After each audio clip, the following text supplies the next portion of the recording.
Hey everyone, this is me Javed Saeed, a certified fitness coach and nutritionist at Gold Street. This is the 14th video of my fat loss series.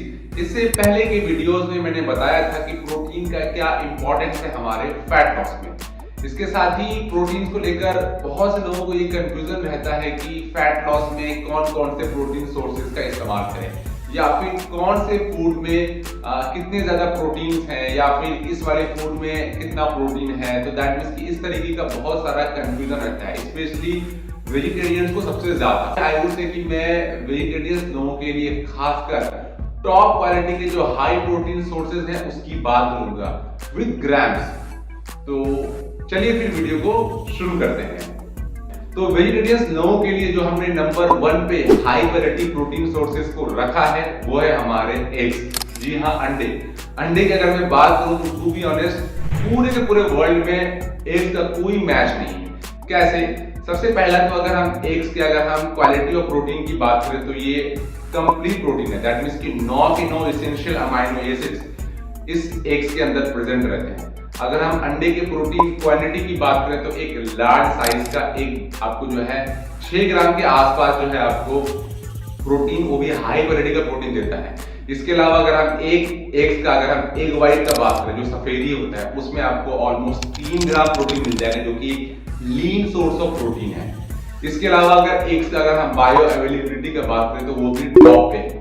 तो vegetarians के लिए मेरे हिसाब से egg जो है एक super food है और प्रोटीन के लिए एक बेस्ट चीज है। अब सेकेंड नंबर पे जो हमने वेजिटेरियंस के लिए टॉप क्वालिटी के प्रोटीन सोर्सेज को रखा है वो है आपके डेयरी प्रोडक्ट्स। जी हाँ, डेयरी प्रोडक्ट्स भी गुड क्वालिटी के प्रोटीन इसमें प्रेजेंट होते हैं। अब अगर हम डेयरी प्रोडक्ट्स के प्रोटीन की क्वालिटी की बात करें तो डेयरी प्रोडक्ट भी कंप्लीट प्रोटीन है। दैट मींस कि इसमें भी 9 एसेंशियल अमाइनो एसिड्स प्रेजेंट रहते हैं। बाकी इसकी बायो अवेलेबिलिटी भी काफी अच्छी है। अब जो डेयरी प्रोडक्ट से कुछ नाम है वो मैं बता देता हूँ विद प्रोटीन कंटेंट। सबसे पहला हमारा मिल्क जो कि बहुत ज्यादा पॉपुलर है हमारे इंडिया में। तो जो पर 100 ml में जो आपको मिल्क में जो है आपको 3 ग्राम 3.5 ग्राम के आसपास 4 ग्राम तक का प्रोटीन मिल जाता है। अब मिल्क में भी बहुत सारे वैरायटी होते हैं, लाइक काउ मिल्क है, टोन्ड है, डबल टोन्ड है, स्किम्ड है। तो आई वुड से कि डबल टोन और स्किम जो है ये ज्यादा बेटर है और इसमें प्रोटीन का कंटेंट काफी अच्छा होता है as compare to normal milk से थोड़ा ज्यादा प्रोटीन इसमें प्रेजेंट रहता है। इसके अलावा पनीर की बात करें जो कि मार्केट में आसानी से मिल जाता है, लाइक सुधा या अमूल का, तो वो सारे में पर 100 ग्राम जो है पनीर में आपको 18 ग्राम के आसपास प्रोटीन मिल जाता है। यहाँ पर मैं एक चीज मेंशन कर दूं, जो नॉर्मल जो मार्केट में पनीर मिलता है उसके पर 100 ग्राम में आपको 20 ग्राम का फैट मिलता है और 18 ग्राम प्रोटीन मिलता है। तो ये चीज हमेशा ध्यान रहे कि जब आप पनीर को ले रहे हो तो वो मार्केट वाला तो उसमें फैट ज्यादा रहता है। तो इसका दूसरा ऑप्शन आप ये कर सकते हो कि लो फैट पनीर मार्केट में मिल जाते हैं, लाइक ब्लिंकिट में या फिर बिग बास्केट में वो सारी चीजें रहती हैं। तो आप वहां से भी लो फैट पनीर जो है ले सकते हो, जो कि एक बेटर ऑप्शन है जब आप फैट लॉस में होते हो। बाकी इसके अलावा अगर हम ग्रीक योगर्ट की बात करें जो भी एक वंडरफुल सोर्स है, आई वुड से कि प्रोटीन का अच्छा सोर्स है, वहां मिल जाता है और उसमें आपको पर 100 ग्राम में जो है आपको 7 ग्राम के आसपास प्रोटीन मिल जाएगा। इसके अलावा अगर हम नॉर्मल दही की बात करें जो कि आपको इंडियंस के हर घर में मिल ही जाएगा, तो उसके पर 100 ग्राम में जो है आपको 3 ग्राम के आसपास 3-3.5 ग्राम 4 ग्राम के आसपास जो है प्रोटीन मिल जाता है। तो आई होप कि आपको डेयरी प्रोडक्ट्स के प्रोटीन कंटेंट का आइडिया लगा होगा। बाकी जो हमारे तीसरे नंबर पे जो हमने हाई क्वालिटी के प्रोटीन सोर्स को रखा है फॉर वेजिटेरियंस वो है सोया प्रोडक्ट्स। तो सोया प्रोडक्ट्स भी हमारा plant based high quality protein source है और इसके साथ ही जो इसकी बायो अवेलेबिलिटी है वो बहुत अच्छी है। जो सबसे पहला जो हमारा सोया प्रोडक्ट है वो है कॉमन सोयाबीन। जी हाँ, सोयाबीन की अगर हम प्रोटीन कंटेंट की बात करें तो वो आपके पर 100 ग्राम में आपको 52 ग्राम जो है हाई क्वालिटी प्रोटीन मिल जाता है, जो कि द बेस्ट चीज है वेजिटेरियंस के लिए। इसके अलावा अगर हम टेम्पे की बात करें जो कि एक सोया प्रोडक्ट ही है, उसमें आपको पर 100 ग्राम में आपको 17 ग्राम प्रोटीन मिल जाता है। इसके अलावा टोफू भी ये जो कॉमन प्रोडक्ट है जो कि सोयाबीन का ही है और उसके पर 100 ग्राम में आपको 15 ग्राम प्रोटीन मिल जाएगा। अगर हम इन सब के प्रोटीन की क्वालिटी की बात करें तो ये सब के सब कंप्लीट प्रोटीन है, मतलब इन सब के अंदर भी आपको 9 एसेंशियल अमाइनो एसिड्स मिल जाते हैं। तो आई होप कि ये भी क्लियर हो गया होगा कि वेजिटेरियंस के लिए सोया प्रोडक्ट एक अच्छा और एक बेटर ऑप्शन है अगर आपको जो है प्रोटीन का कंटेंट खोजना है। इसके अलावा अगर हम चौथे नंबर पे अगर हम बात करें जो कि प्रोटीन सोर्सेज हैं फॉर वेजिटेरियंस, वो है हमारे दाल्स। अच्छा, दाल्स के लिए मैं एक चीज क्लियर कर दूं कि दाल को आप ये मत सोचो कि दाल में बहुत ज्यादा प्रोटीन है। दाल जो है वो प्राइमरी सोर्स ऑफ कार्बोहाइड्रेट है, मतलब दाल में आपको सबसे ज्यादा कार्बोहाइड्रेट मिलेगा, मतलब वही कार्बोहाइड्रेट जो कि आपको चावल में या रोटी में मिलता है। हालांकि दाल में प्रोटीन रहता है, बट पहला तो वो प्रोटीन ज्यादा नहीं है, पहला। दूसरा, वो प्रोटीन जो है वो कंप्लीट नहीं है, दैट मींस कि इनकम्प्लीट है, उसमें 9 के 9 अमाइनो एसिड प्रेजेंट नहीं है। अब तो करते क्या है, तो दाल को जब हम लोग चावल के साथ या फिर रोटी इन सब के साथ में जब हम उसको फूड को ऐड करते हैं तो वहां से फिर ये कंप्लीट प्रोटीन बन जाता है। इसलिए हम लोग दाल को चावल के साथ, रोटी को दाल के साथ इस तरीके से फूड में ऐड करते हैं ताकि वो कंप्लीट प्रोटीन।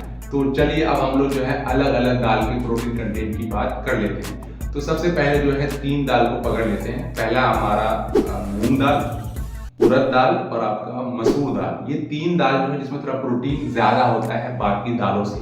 दैट मीन्स कि पर 100 ग्राम में आपको मूंग, उड़द और आपका मसूर दाल, इन तीनों में लगभग जो है 24 ग्राम के आसपास आपको प्रोटीन मिल जाता है। इसके अलावा अगर चना दाल की बात करें जो कि काफी पॉपुलर है हमारे इंडिया में, तो उसमें जो है आपके पर 100 ग्राम में आपको 70 ग्राम प्रोटीन मिल जाएगा। इसके अलावा अरहर दाल की बात करें तो उसके पर 100 ग्राम में आपको 22 ग्राम के आसपास प्रोटीन मिलता है। इसके साथ ही राजमा के 100 ग्राम में आपको 22 ग्राम के आसपास प्रोटीन मिलेगा और छोले में आपको जो है पर 100 ग्राम में आपको 90 ग्राम के आसपास प्रोटीन मिल जाता है। तो आई होप कि आपको यहाँ से क्लियर हो गया होगा कि दाल जो है वो मेजर सोर्स ऑफ कार्बोहाइड्रेट है, बट इसके साथ ही थोड़ा बहुत प्रोटीन उसमें थोड़ा क्या मतलब 20-25% प्रोटीन उसमें मिल जाता है। इसके अलावा अगर चौथे नंबर पर अगर प्रोटीन सोर्सेज की बात करें वो है हमारे नट्स। वैसे तो मैं बता दूं कि नट्स जो है वो primarily good sources of fats है, मतलब कि आपको सारे के सारे नट्स में जो है फैट कंटेंट ज्यादा मिलता है। बट 2-3 नट्स ऐसे हैं जिनमें कि फैट के साथ साथ प्रोटीन का कंटेंट भी ज्यादा होता है। जैसे कि 3 नट्स को मैंने यहाँ मेंशन करा है। एक है हमारा पीनट जिसके पर 100 ग्राम में आपको 26 ग्राम प्रोटीन मिल जाता है। इसके अलावा दूसरा है हमारा आमंड्स जिसके पर 100 ग्राम में आपको 21 ग्राम के आसपास प्रोटीन मिल जाता है। इसके साथ ही जो तीसरे नंबर पे वो है हमारा पिस्ताचियो जिसके पर 100 ग्राम में आपको 20 ग्राम के आसपास प्रोटीन मिल जाता है। आई होप कि आपको नट्स का जो प्रोटीन कंटेंट का भी आइडिया लगा होगा। अब 5वें नंबर पे जो हमने हाई क्वालिटी प्रोटीन सोर्सेज को रखा है फॉर वेजिटेरियन वो है हमारे सीड्स। वैसे तो यहाँ पर मैं मेंशन कर दूं कि सीड्स जो है वो primarily good sources of fats हैं, बट कुछ सीड्स ऐसे हैं जिसमें कि फैट के साथ साथ थोड़े प्रोटीन के कंटेंट ज्यादा मिल जाता है। यहाँ पर भी मैं 3 सीड्स को मेंशन करूंगा। सबसे पहला है आपका हेम्प सीड जिसके कि पर 100 ग्राम में आपको लगभग 35 ग्राम के आसपास प्रोटीन मिल जाता है। इसके अलावा दूसरा नंबर पे है आपका सनफ्लावर सीड जिसके पर 100 ग्राम में आपको 22 ग्राम प्रोटीन मिलता है। और इसके साथ है आपका जो थर्ड नंबर पे है वो है आपका पंपकिन सीड जिसके पर 100 ग्राम में आपको 90 ग्राम के आसपास प्रोटीन मिल जाता है। So that's it and I hope कि आपको सारे के सारे प्रोटीन सोर्सेज और उसके कंटेंट समझ आए होंगे। एंड बाकी आगे की वीडियोस में मैं जो है फैट लॉस से रिलेटेड जितने सारी इन्फॉर्मेशन है वो आपको डिलीवर करूंगा। बाकी मिलते हैं नेक्स्ट वीडियो में, तब तक टाटा बाय बाय।